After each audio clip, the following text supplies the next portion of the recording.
Bom dia, tudo bem com vocês? Eu estou muito feliz de compartilhar essa palavra com vocês, porque Deus mexeu muito comigo. Está com o teu coração aberto aí, preparado para aquilo que Deus pode fazer? Deus pode mudar o rumo da nossa vida hoje, amém? Vamos lá para Josué 14, dos versículos 6 a 14. Diz assim: os filhos de Judá chegaram a Josué em Gilgal, e Calebe, filho de Jefoné, o quenezeu, lhe disse: você sabe o que o Senhor falou a Moisés, homem de Deus, em Cádiz Barneia, a respeito de mim e de você. Eu tinha 40 anos quando Moisés, servo do Senhor, me enviou de Cádiz Barneia para espiar a terra. E eu lhe relatei o que estava no meu coração. Os meus irmãos que tinham ido comigo amedrontaram o povo, mas eu perseverei em seguir o Senhor, meu Deus. Então Moisés naquele dia jurou, dizendo: certamente a terra em que você pôs o pé será sua e de seus filhos em herança perpétua, pois você perseverou em seguir o Senhor, meu Deus. E agora, eis que o Senhor me conservou com vida, como prometeu. 45 anos se passaram desde que o Senhor falou essas palavras a Moisés, quando Israel ainda andava no deserto. E agora, eis que estou com 85 anos. Estou tão forte hoje como no dia em que Moisés me enviou. A força que eu tinha naquele dia eu ainda tenho agora, tanto para combater na guerra como para fazer o que for necessário. Dê-me agora este monte que o Senhor falou naquele dia, pois naquele dia você ouviu que lá estavam os anaquins morando em cidades grandes e fortificadas. Se o Senhor Deus estiver comigo, poderei expulsá-los, como ele mesmo prometeu. Josué o abençoou e deu a cidade de Hebrom a Calebe, filho de Jefoné, para ser a herança dele. Por isso Hebrom passou a ser de Calebe, filho de Jefoné, o quenezeu, em herança até o dia de hoje, visto que havia perseverado em seguir o Senhor, Deus de Israel. Antes disso, o nome de Hebrom era Kiriat Arba. Este Arba foi o maior homem entre os anaquins, e a terra repousou da guerra. Amém? Que texto lindo. Ronaldo, você pode abaixar só um pouquinho o meu retorno aqui, por favor? Eu amo esse texto, querido. Que homem inspirador, intenso, quanta fé, quanta perseverança, que senso de missão. Eu queria que a gente prestasse bastante atenção aqui na vida, nas palavras, na atitude de Calebe e aprendesse com ele. Quem tem participado dessa comunidade Manaim tem visto como Deus está nos levantando, nos levando para um novo tempo. E tem sido tanto derramado o Espírito Santo, gente, em cada encontro, em cada vigília. A gente viveu isso nessa última sexta, que chega a ser indescritível. É só vivendo para entender o que eu estou falando. E eu faço uma pausa aqui para aqueles que ainda não se firmaram, não estão em uma comunidade, em uma igreja de Cristo. Procurem uma comunidade para você ter comunhão com o povo de Cristo. Porque tem coisa que Deus faz quando você está em casa, em oração, vendo uma pregação no YouTube. Mas tem derramar do Espírito que ele vem só quando tem ajuntamento do povo de Deus. Então, se você saiu de uma igreja, se você não está frequentando uma igreja, se firma, querido. Vem para a casa do Senhor. E voltando aqui, é tanto mover de Deus se revelando de uma forma tão simples, mas tão poderosa. E eu tenho aprendido que nada do que Deus nos dá é para parar na gente. Você concorda com isso? Nada do que Deus nos dá é uma bênção individual só para nós. E deixa eu te contar uma coisa. Hoje, pelo calendário das festas judaicas, é a festa de Pentecostes, certo? 50 dias ali, Jesus morreu na Páscoa, 3 dias depois ressuscita, as primícias, 50 dias depois o Pentecostes. E o que esse encontro celebra? No Velho Testamento, o Pentecostes, eles celebravam o recebimento da lei escrita em tábuas de pedra. No Novo Testamento, na nossa vida hoje, a partir de Atos, o recebimento do Espírito Santo. Não mais um encontro do lado de fora, mas um encontro no nosso interior. O Espírito Santo escrevendo a vontade de Deus no nosso coração. Jeremias 31:33, Deus disse: essa é a aliança que farei. Porei a minha lei no íntimo deles e a escreverei nos seus corações. Serei o seu Deus e eles serão o meu povo. O Pentecostes no Velho Testamento, querido, também celebrava o tempo da colheita do trigo. Em Atos, a descida do Espírito Santo. inaugura um novo tempo da Igreja de Cristo, de uma grande colheita de muitas vidas para Deus. João 12:24 diz: se o grão de trigo não cair na terra e morrer, fica ele só, mas se morrer, gera muitos frutos. Jesus veio à terra para morrer no meu lugar, no lugar de toda a humanidade, e não ficará só. Tem uma grande colheita para nós participarmos a partir de hoje. João 4:35, Jesus declara: eu digo a vocês, abram os olhos e vejam os campos, eles estão maduros para a colheita. E o mesmo Jesus, quando viu aquelas multidões aflitas, exaustas, como ovelhas que não têm pastor, ele se compadeceu delas e ele disse: a colheita é grande, mas os trabalhadores são poucos. Por isso peçam ao Senhor da colheita que mande trabalhadores para a sua colheita. Mateus 9:36 está escrito isso. Esse é o meu pedido ao Deus da colheita de hoje. Em Lucas 10, que também fala desse texto, ele complementa dizendo: vão, eu envio vocês. Então Deus está nos convocando hoje para fazer parte desse novo tempo da colheita. A partir do que Ele tem derramado nas nossas vidas, fazer parte desse tempo de colheita. E Deus me entregou uma pergunta para hoje: onde estão os guerreiros de Deus? Onde estão os trabalhadores da colheita de Deus? Onde estão os que se posicionam como Caleb? Me dá aqui esse monte. Está cheio de gigantes sim, de inimigos. É uma cidade fortificada, mas eu vou lutar. Eu vou lutar. Eu e meu Deus vamos expulsar esses inimigos. Muitos cristãos têm vindo à igreja para reivindicar de Deus: me dá aqui a minha bênção, restitui. Mas Deus está procurando um remanescente que se posiciona ao lado dele e diz: me dá aqui as suas lutas. Com que lutas o nosso Jesus está envolvido ainda hoje? É nessa guerra que a gente tem que se envolver.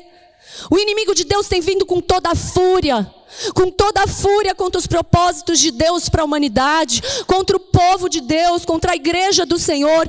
Quanta luta se levantando. Engano, falsas doutrinas, propostas imorais até mesmo dentro das nossas igrejas. Enfermidades, calamidades, tentando fazer a gente negar a Deus, amaldiçoar a Deus, murmurar. Quantas ameaças, mentiras, injustiças.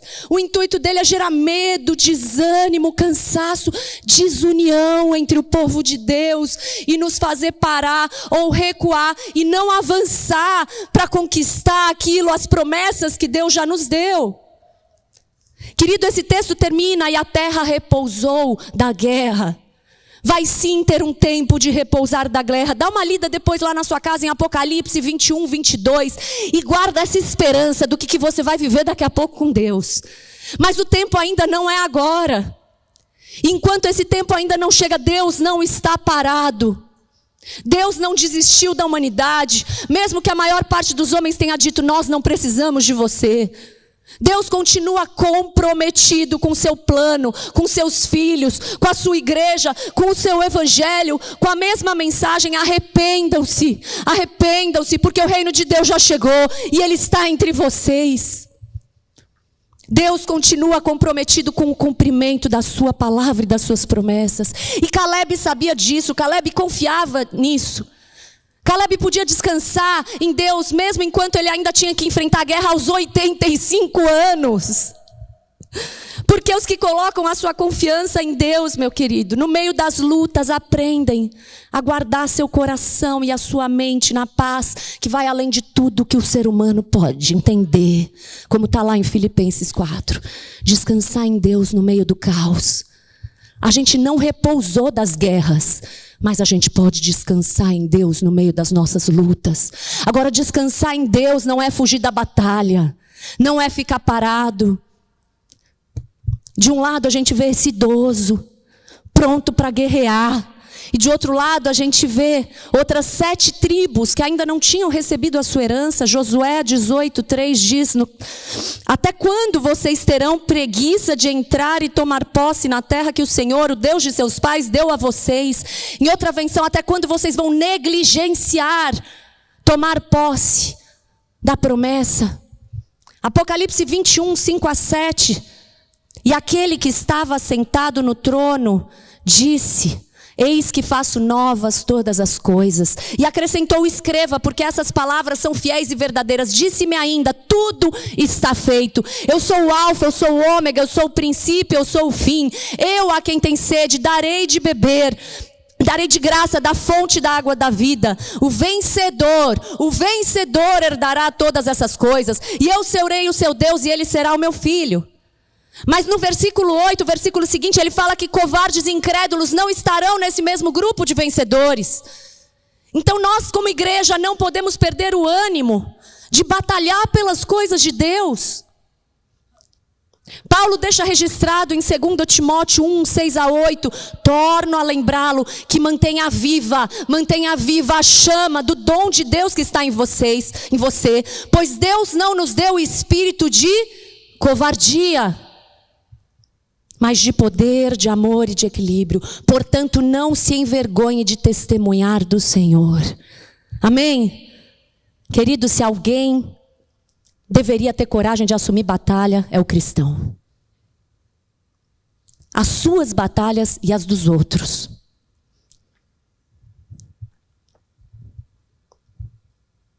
Há algum tempo eu parei de falar para os meus filhos quando eu deixo eles na porta da escola: Deus te abençoe. Porque eles já foram abençoados. A Bíblia diz que Deus abençoou já tudo que Ele criou. Deus os abençoou em Cristo com toda sorte de bênçãos espirituais nas regiões celestiais, é o que está escrito em Efésios 1, 3. E eu creio, se está escrito aqui, eu creio. Então eu prefiro falar assim para eles, não está errado eu falar Deus te abençoe, tá? Só uma preferência minha. Eu prefiro falar para eles o seguinte: assim como Deus te abençoou, seja uma bênção nessa escola hoje. Sabe, querido, a bênção de Deus na vida dos nossos filhos não é para protegê-los do mundo enquanto o mundo se perde. Mas em sabendo que Deus já os abençoou, em sabendo que Deus já fez por eles, que eles usem a sua vida para serem multiplicadores dessa bênção para todo mundo, por onde eles estiverem. Ah, mas eles são crianças, sim. Sim, mas o Espírito de Deus não é criança. O Espírito de Deus que habita dentro deles é o mesmo Espírito que ressuscitou Jesus dentre os mortos. Não tem um Espírito Santo bebê, gente. Não tem Espírito Santo de 5 anos. Tem um Espírito Santo todo-poderoso que habita dentro do teu filho. Então ele pode ser uma bênção, mesmo criança. Ele pode dizer para o mundo: me dá aqui a tua luta que eu vou lutar por você, porque o todo-poderoso habita dentro de mim. É isso que a gente tem que viver. Meu filho, o Espírito Santo vai te preparar para toda a guerra e para tudo que for preciso. Olha que linda essa frase de Caleb. Para tudo que for necessário. No original, o que for necessário, fala também, pode ser traduzido como atividades diárias, atividades do dia a dia, entrar, sair. Olha que coisa linda. Tem tanta gente procurando, tanto jovem procurando só muitos likes, muitos seguidores. Enquanto Deus pode te usar de forma grande também nas coisas pequenas do dia a dia. Não despreze os pequenos começos, não despreze os encontros individuais. Então, filhos, pais, sirvam ao mundo assim como Jesus serviu. Sirvam uns aos outros assim como Jesus serviu. Os jovens de hoje querem trabalhar como influenciadores, né? E eu amei o que eu ouvi do pastor Luiz. Sabe quando a sua vida vai influenciar os outros? Quando ela não for mais sua. É tão lindo isso, é tão bíblico. Está lá em Lucas 17:33. Quem tentar preservar a sua vida, a perderá. E quem a perder, a salvará. Então para de lutar só para proteger sua própria vida. Isso é muito pequeno para nós. E quem é pai e mãe aqui? Deixa eu te falar uma coisa. A sua vontade de proteger o seu filho de enfrentamentos não vai tirá-lo das batalhas da vida, mas pode tirá-lo, impedi-lo de no futuro tomar posse da promessa de Deus. Porque às vezes a gente blinda tanto que a gente não ensina eles a lutarem, a se posicionarem na luta.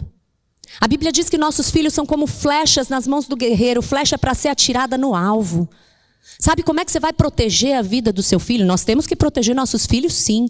Mas sabe como é que a gente vai proteger a vida deles e a nossa? Provérbios 4:23. De tudo que se deve guardar, guarda o teu coração, porque dele procedem as fontes da vida.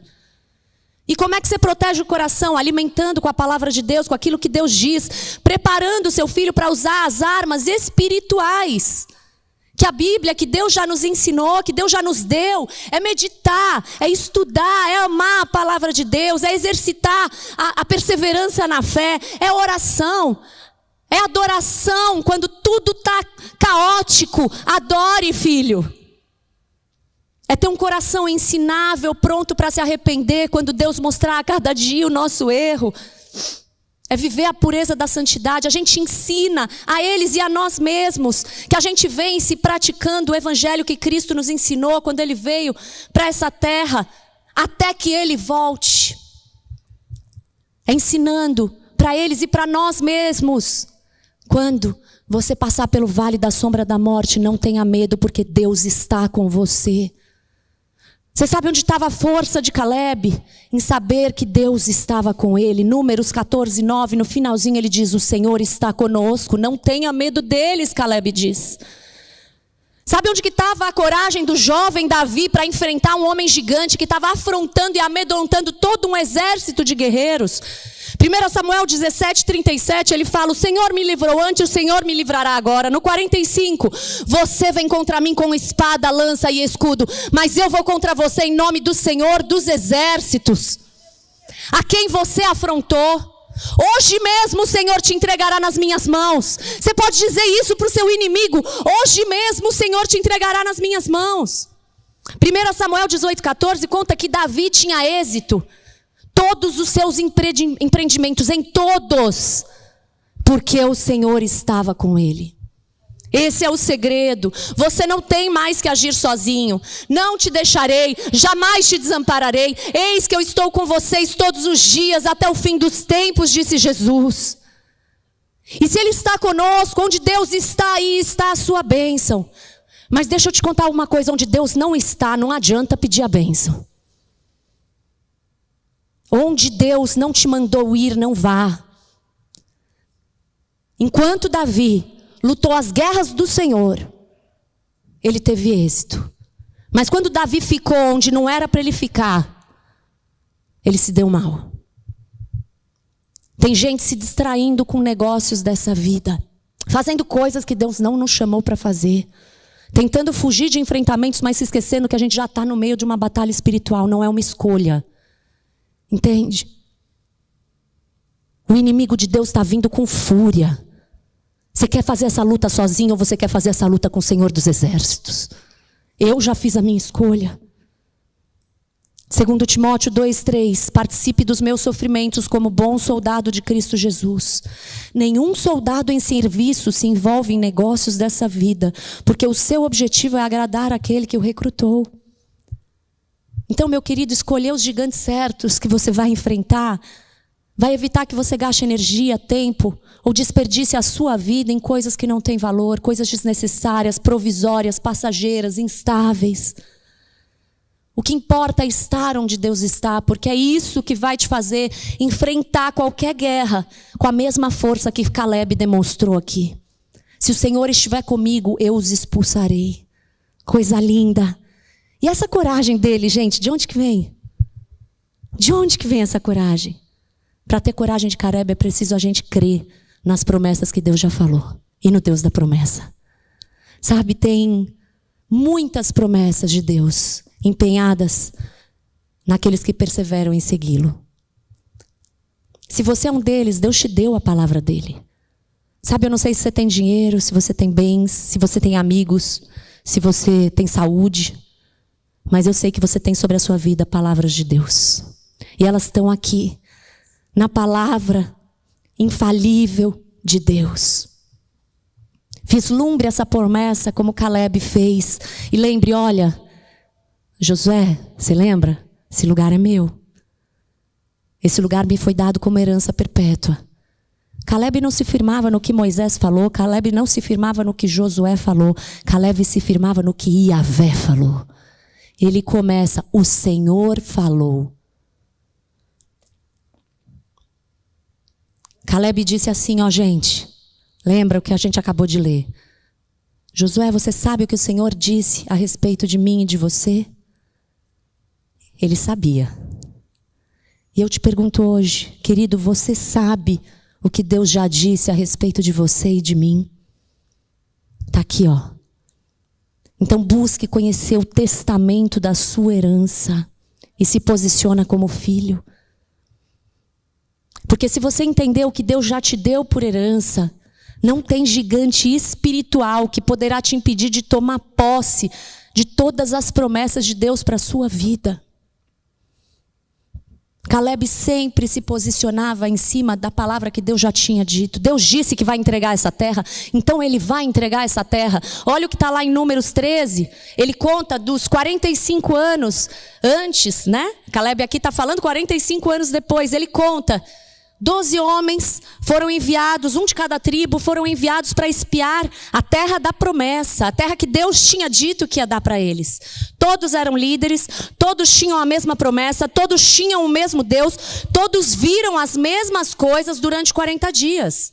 Quando eles voltaram para dar seu relatório, todos concordaram, a terra é muito boa sim, e todos concordaram que o povo que habitava lá era muito poderoso. Não tinham duas coisas diferentes do lado de fora. Mas enquanto 10 líderes faziam o coração e a mente de todo um povo derreter de medo, fazia que eles murmurassem contra Deus, Caleb se levanta e fala da fé que enchia o coração dele. Números 13:31, esses homens disseram, porém os homens que tinham ido com ele disseram, não podemos atacar aquele povo, porque é mais forte do que nós. E diante dos filhos de Israel falaram mal da terra que haviam espiado, dizendo, a terra pela qual passamos para espiar é a terra que devora os seus moradores. E todo o povo que vimos nela são homens de grande estatura. Também vimos ali gigantes, os filhos de Anak são descendentes de gigantes. E éramos aos nossos próprios olhos como gafanhotos. E assim também éramos aos olhos dele. Olha como eles se viam. E onde que entra Deus nesse relato? Mas olha, Números 13:30. Então Caleb fez calar o povo diante de Moisés e disse, vamos subir agora e tomar posse da terra, porque somos perfeitamente capazes de fazer isso. Números 14:6-9, Josué, filho de Nun, e Caleb, filho de Jefoné, que eram daqueles que espiaram a terra, rasgaram as suas roupas e falaram a toda a congregação dos filhos de Israel, dizendo, a terra pela qual passamos para espiar é terra muitíssimo boa. Se o Senhor se agradar de nós, então nos fará entrar e nos dará essa terra, que é uma terra que mana leite e mel. Então somente não sejamos rebeldes contra o Senhor e não tenham medo do povo dessa terra, porque como pão os podemos devorar. A proteção que eles tinham se foi, o Senhor está conosco, não tenham medo deles. Mas aqueles homens escolheram dar ouvidos à voz do medo, ao invés de dar ouvidos para o que Deus já tinha dito. E nenhum desses homens entrou na terra da promessa, a não ser Caleb e Josué. Sabe por que Caleb conseguiu falar ao povo, mesmo ele sendo minoria? Queriam até apedrejar ele, Josué e Moisés. Mas sabe por que ele conseguiu falar com tanta fé? Lucas 6:45 explica, a sua boca fala do que está cheio o seu coração. Então, meu querido, do que você tem enchido o seu coração? Quando você ora para a sua promessa, quando você olha para o seu filho drogado, perdido, o que sai da sua boca? Quando você olha para o seu marido alcoólatra, o que sai da sua boca? Jesus quer salvar essas encrencas também. Então encha seu coração das promessas de Deus para eles. Lembre-se da fidelidade, do poder do seu Deus, da fidelidade de Deus, a palavra que Ele falou. Fique firme como quem vê o invisível e profetize a vontade de Deus na sua casa. Me chamou muito a atenção nesse texto, que é um texto pequeno, mas que fala 3 vezes, Caleb, filho de Jefoné. E eu falei, meu Deus, já entendi. Por que ele repete 3 vezes? Aí eu fui olhar no original o que significavam os nomes. Olha que coisa linda, gente. Sabe o que Jefoné significa? Ele estará preparado. Sabe o que Caleb significa? Fortalecido. Olha que coisa linda. Eu fico imaginando Caleb dizendo assim, meu pai me ensinou que eu estaria preparado para a luta se eu vivesse a minha identidade de quem é fortalecido no nosso Deus, nas promessas do nosso Deus. Ele estará preparado. Por isso me dá aqui esse monte cheio de inimigos, porque eu estou pronto. Eu vou lutar para conquistar a promessa do Senhor. Então profetiza você também, meu querido. Ah, mas eu não sou profeta. Não. Será que não? Deixa eu te perguntar, você já abriu o teu coração? Você já creu no teu coração que Jesus morreu no teu lugar para te salvar de tudo que você mesmo não poderia fazer? Você já abriu o teu coração para Ele? Você já confessou com a tua boca que Jesus é Senhor da sua vida? Então o Espírito Santo de Deus habita em você. E o Espírito Santo de Deus tem sido derramado em você, e pode ser derramado quantas vezes você buscar. O que Deus prometeu lá em Joel 2, se cumpriu já em Pentecostes, lá em Atos 2, e continua se cumprindo nessa geração. Atos 2, 16 a 18, Pedro explica que aqueles homens que estavam falando em outras línguas sobre as grandezas de Deus, mas o que está acontecendo é o que foi dito por meio do profeta Joel. E acontecerá nos últimos dias, diz Deus, que derramarei o meu espírito sobre toda a humanidade. Olha a promessa do Senhor: derramarei do meu espírito sobre toda a humanidade. Os filhos e as filhas de vocês profetizarão, os seus jovens terão visões e os seus velhos sonharão. Até sobre os meus servos e sobre as minhas servas derramarei o meu espírito naqueles dias, e eles profetizarão. Então o Espírito Santo de Deus foi derramado para te tornar um profeta. Números 12, 6 a 8, o próprio Deus explica: se há entre vocês um profeta, eu, o Senhor, em visão me faço conhecer a ele, me revelo a ele, ou falo com ele em sonhos. Por isso aqui esse texto associa profeta com sonhos e visões. Porque era assim que Deus se revelava, era assim que Deus falava com o povo. O Espírito Santo é aquele que te revela a essência e a vontade de Deus para a sua vida e para a vida do seu próximo. Ele te orienta, ele fala com você. É para toda a humanidade. Olha que lindo, não tem gênero. Filhos e filhas, ele faz questão de destacar. Filhos e filhas. Não tem idade. Não tem classe social, servo, seus filhos. Filhos, filhas, servos e servos profetizarão, jovens e idosos, os de perto, os de longe. Então você tem um chamado para a sua vida. Se você foi cheio do Espírito Santo de Deus, você tem um chamado de profetizar. Então abra a sua boca e fale, sabe o quê? Não é para inventar o futuro dessa pessoa, é para você falar para essa pessoa a eternidade dela, as grandezas da vida de Deus para a vida dela. Existe dom de profecia específico, onde Deus vai falar de coisas que só Ele conhece. Mas você pode profetizar todo dia, toda hora, as palavras do Senhor. E o tempo, meu querido, para realizar isso é agora, antes que venha o grande e glorioso dia do Senhor, para que todo aquele que invocar o nome do Senhor seja salvo. Então enfrente o que você tiver que enfrentar, mas não deixa ninguém para trás.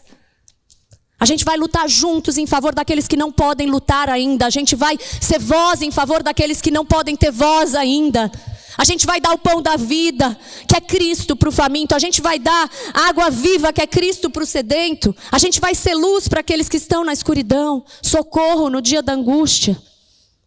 2 Samuel 10, 12, quando Joabe, que era um dos maiores valentes do exército de Davi, ele viu que se preparou uma batalha contra ele, tanto pela frente como pela retaguarda. Ele levantou um exército e combinou com seu irmão: se os sírios forem mais fortes do que eu, você virá em meu socorro. E se os filhos de Amon forem mais fortes do que você, eu irei em seu socorro. Seja forte. Vamos lutar com coragem pelo nosso povo e pelas cidades do nosso Deus. E que o Senhor Deus faça o que achar melhor. Eu não sei o que Deus vai fazer, eu não sei como Deus vai fazer, mas eu vou fazer a minha parte. Eu vou pegar as armas que Ele me deu, eu vou pegar a palavra que Ele me deu e eu vou lutar. Então vamos fazer esse combinado aqui hoje. Me dá as suas lutas, que eu te dou as minhas. Vamos, como igreja, como corpo de Cristo, um ao socorro do outro, na força e no nome de Jesus. Vamos perguntar hoje para Deus. Não saia daqui sem perguntar para Deus: Deus, me mostra com quais lutas você está envolvido, porque eu vou me envolver. Vamos buscar em Deus como eu me encaixo para o plano dEle, para essa cidade, para essa geração, para a minha casa, para a minha escola, para essas famílias, para a igreja do Senhor. Eu vou lutar pela salvação de alguém, além da minha própria salvação. Sabe, Deus me diz que tem muitos que estão enterrando talentos, dons, recursos que Ele nos deu. Para que Deus dá isso? É para edificação um do outro. Não é para você bater no peito e falar, eu falo em línguas, eu profetizo, eu tenho dom de não sei o quê. É para o outro, é para a igreja ser edificada. Ora, pergunta para Deus o que Ele quer fazer. Sabe, um dia eu e o André, a gente fez uma oração. Falou, Deus, para esse mês, pode ser para sempre, mas para esse mês, coloca do nosso lado e abre nossos olhos para ver pessoas que o Senhor quer abençoar financeiramente. Deus estava nos abençoando e a gente tinha uma escolha. Ou a gente podia reter, ou a gente podia fluir. E em seguida, a gente estava numa reunião de oração e uma irmã pede para o grupo orar, um grupo pequeno, para o grupo orar por uma provisão, e a gente se ajoelhou ali, porque tinha sido indicado para o filhinho dela que tinha um câncer no cérebro, que fizesse um determinado tratamento, e eles não tinham recurso, era um valor alto. E a gente se ajoelhou e começou a batalhar em oração, em família, todos juntos. E aí fez assim, ó, ei, Deus fez assim, ó, ei, você acabou de pedir para eu te mostrar? Seja você a resposta de oração para essa pessoa. Seja você a resposta de oração para alguma pessoa que está do teu lado hoje. Entenda definitivamente que o corpo de Cristo é assim. Se fica difícil para você, eu vou ao seu encontro, ao seu socorro. Se fica difícil para mim, você vem ao meu socorro. E Jesus, que é a nossa cabeça, vai movimentando tudo, vai movimentando o corpo. Aprenda, querido, a lei da semeadura. Quanto mais você planta, mais Deus vai te dar. Quanto mais você libera, mais Deus vai te dar. E eu não estou falando aqui só de dinheiro, porque não é sobre isso. Esse princípio da semeadura de Deus vale para tudo, no reino de Deus. É sobre doar o seu amor, o seu tempo, a sua oração, o seu ombro amigo, os seus ouvidos. Às vezes é só ouvir que a pessoa precisa. Doar a sua vida como Cristo doou. Sabe quando não vai mais doer abrir mão daquilo que tem valor para você em favor do outro? Quando você entregar completamente o seu coração para Jesus. Filho meu, dá-me o teu coração.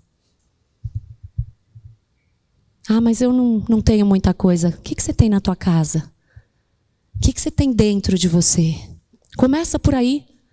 Talvez você seja uma viúva com um pouquinho de azeite. Talvez você seja um garotinho que está levando para casa 5 pães e 2 peixinhos.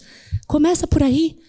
Começa doando o seu pouco para o Deus que é o único que pode multiplicar tanto quanto queiram. Quando você lê lá na multiplicação de pães, tem essa frase, gente, tanto quanto queriam. Deus pode multiplicar os seus poucos recursos, tanto quanto seja necessário. Melhor é dar do que receber. Ah, mas eu não tenho nada. Você tem sim, você tem tudo. Você tem o Espírito do Deus vivo habitando dentro de você, do Deus Criador de todo o universo. Então começa a dar isso que você tem. Faça como Pedro, eu não tenho ouro nem prata, mas o que eu tenho eu te dou em nome de Jesus. Levanta e anda. É assim que a igreja do Senhor se manifesta, se movimenta, vive. Assim como o pai de Davi o mandou ir ver como estavam seus irmãos e trazer notícia, meu querido, Deus continua nos enviando como nosso Pai a ver como estão os nossos irmãos. Porque Davi chegou perto, ele pôde ouvir as afrontas do inimigo de Deus para os seus irmãos. E tomar uma decisão, uma posição de guerra.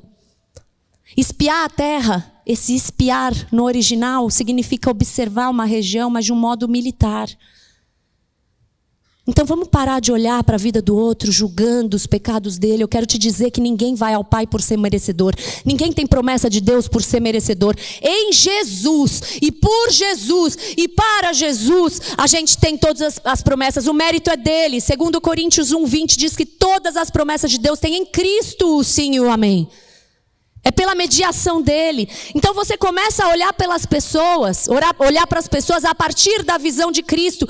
E com esse viés de quem vai encarar a batalha de tirar os gigantes do coração dessa pessoa, para que Deus possa passar a reinar ali. Sabe, às vezes meus filhos comentam assim, de alguns colegas que são mais violentos, mais agressivos. E eu falo para ele, mas seria mais fácil a gente falar assim, sai fora. Mas eu falo para ele, se aproxima com amor. Porque em geral essas pessoas estão com um sentimento de rejeição tão grande que elas não conseguem expressar essa dor de outra forma. Você tem espiado a terra?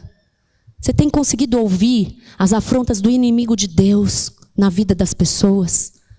Você tem visto as vidas sendo ceifadas?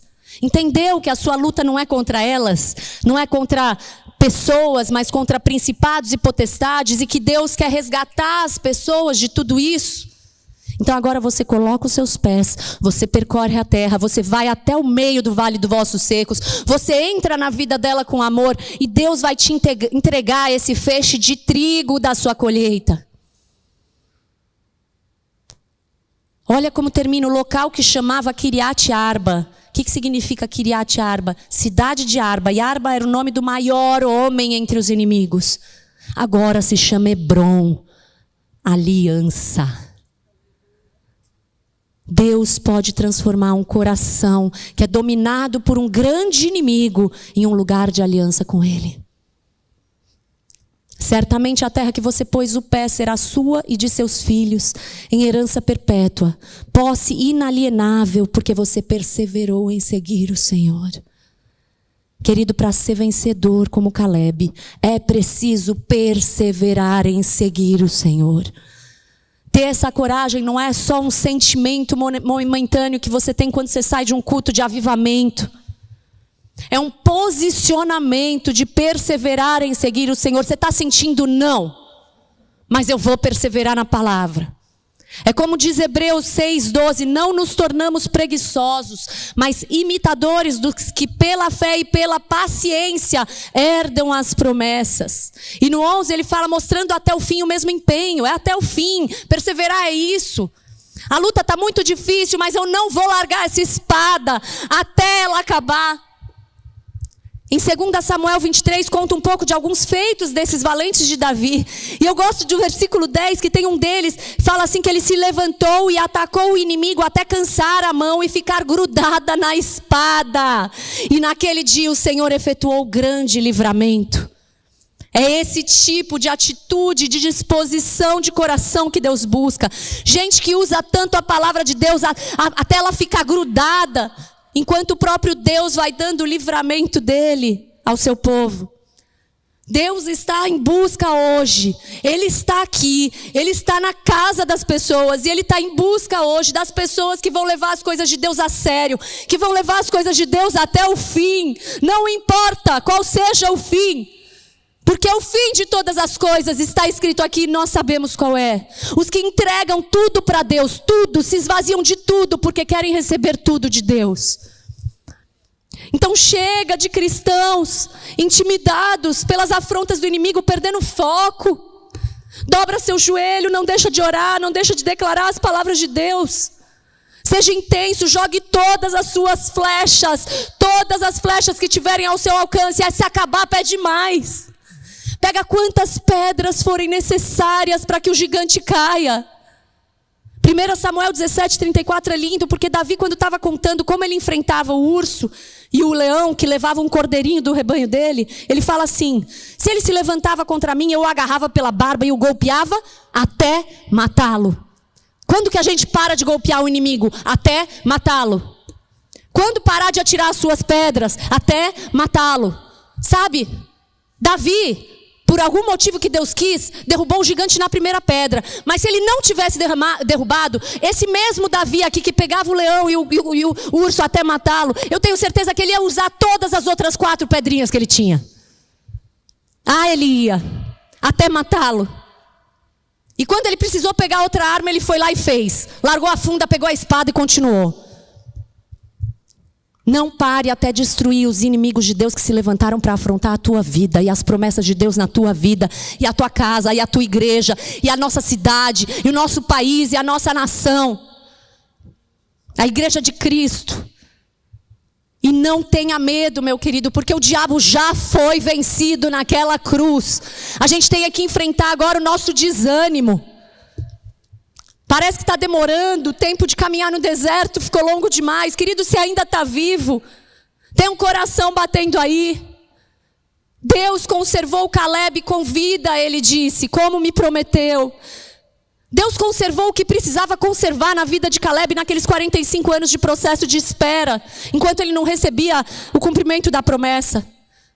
É claro que em 45 anos Caleb perdeu alguma coisa pelo caminho. Deus usa, sim, o tempo de espera para abalar nossas estruturas. Aquilo que for abalável vai ficar pelo caminho, mas aquilo que for inabalável, meu querido, esse vai permanecer. Eu imagino quanto sentimento, eu só consegui pensar em 2, mas você pensa aí, quanto sentimento de frustração esse homem teve que lutar nesses 45 anos. E quanta raiva, né? Porque ele permaneceu firme, mas não entrou. Não é culpa minha, eu perdi. Ele não perdeu nada. Ele não perdeu nada, Deus estava no controle de todas as coisas. Mas a gente luta no tempo de espera contra emoções e sentimentos. A nossa primeira luta, a nossa primeira batalha é o nosso próprio coração. Sabe, eu andei lutando contra esse sentimento de raiva recentemente com um assunto lá do meu trabalho. E é tão forte isso que ele vai crescendo de tal forma que, por mais um pouco, isso não se tornou raiz de amargura na minha vida. Caleb deve ter vivido isso também. Você vive isso no seu tempo de espera. Mas Caleb não parece um homem ressentido. Não parece no que a gente leu aqui. Parece sim um homem livre de ressentimento, de amargura. Um homem que não olha para trás, mas que continua olhando para frente. Olha lá o monte. Eu vou para frente. Eu devia ter lutado isso quando eu tinha 40 anos. Agora estou velhinho demais. Não. Deus conservou você com vida. Então pega isso. Pega a palavra. Pega a presença de Deus. E diga, hoje eu ainda sou tão forte como no dia que eu ouvi a promessa. Hoje eu ainda sou tão forte como no dia que eu ouvi a promessa. E eu preciso terminar dividindo com vocês um resumo de algo que nós ouvimos do pastor Paulo Mazzoni lá na IAC, que mexeu demais comigo.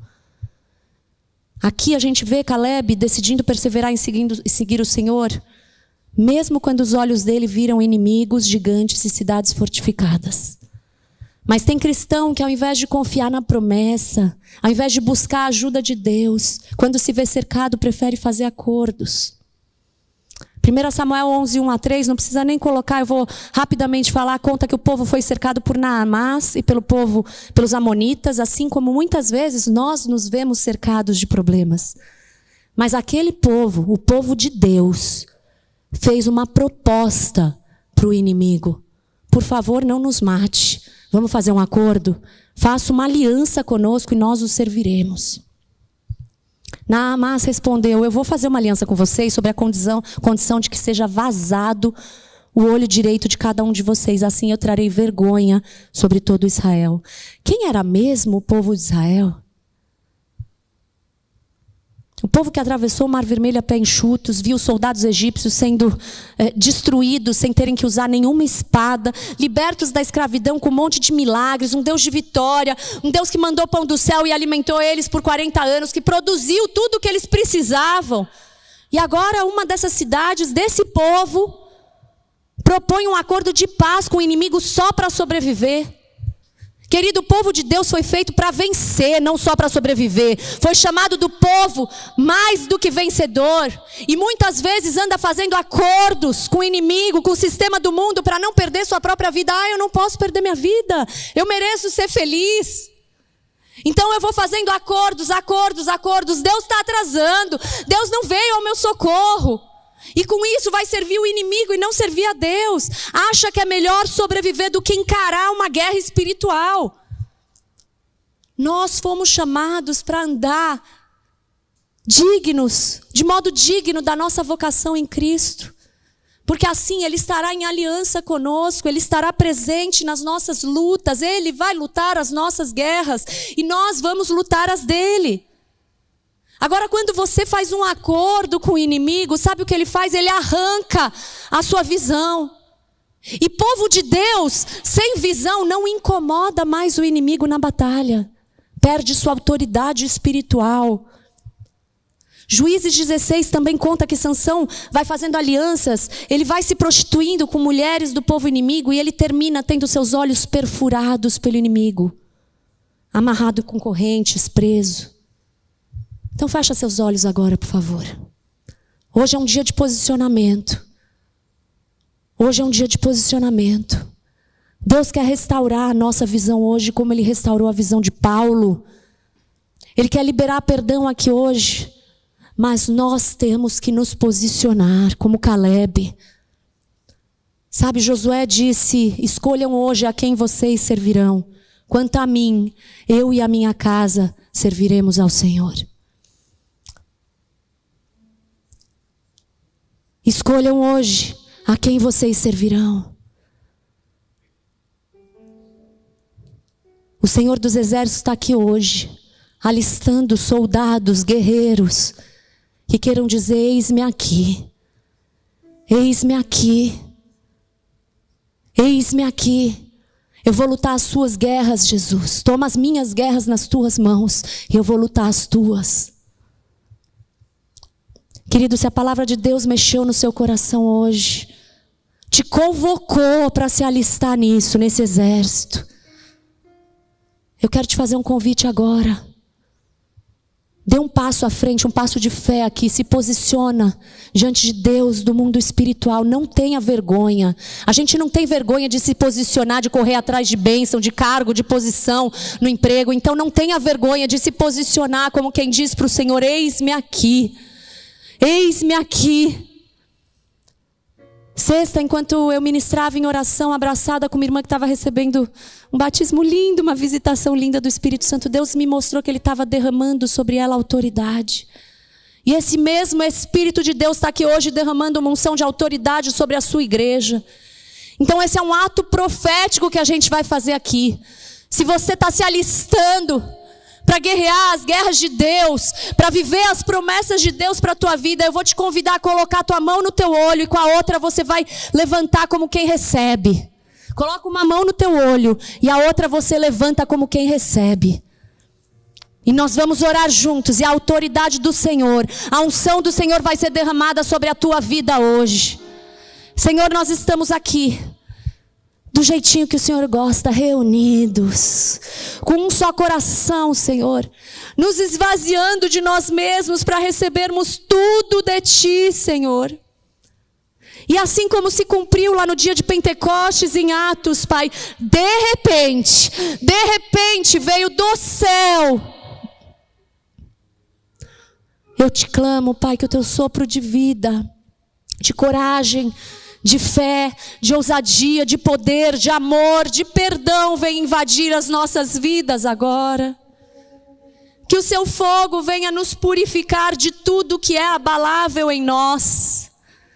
E que todos que desejam hoje, Pai, fiquem cheios do Espírito Santo de Deus.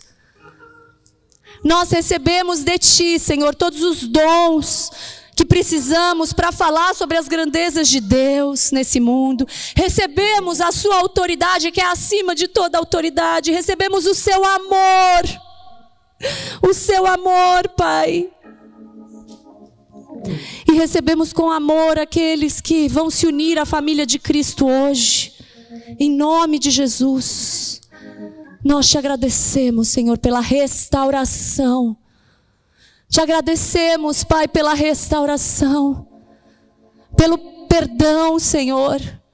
Desfazemos toda aliança que fizemos com o inimigo e nos aliançamos em Ti, renovamos nossa aliança contigo.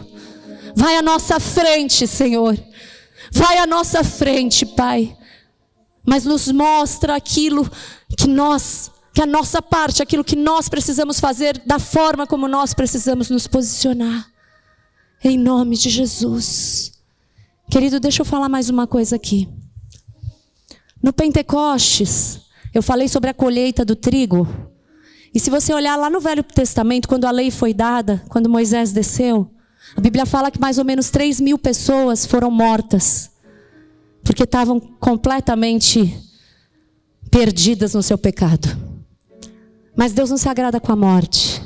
Olha que coisa linda, no Pentecostes do Novo Testamento, o que aconteceu? 3.000 pessoas receberam um novo nascimento. Essa é a aliança da graça. Essa é a aliança da graça. Nós estamos vivendo no tempo da graça. Se há alguém aqui que ainda não entregou e abriu seu coração para Cristo, para viver essa experiência de novo nascimento, que não colocou Jesus como Senhor da sua vida, levanta a tua mão. Levanta a tua mão que eu quero me alegrar com você. Levanta a tua mão que eu quero orar por você. E que Deus te abençoe. E que Deus venha reinar a partir de hoje como Senhor da tua vida. Senhor amado, eu entrego meu coração para ti. Vem ser Senhor.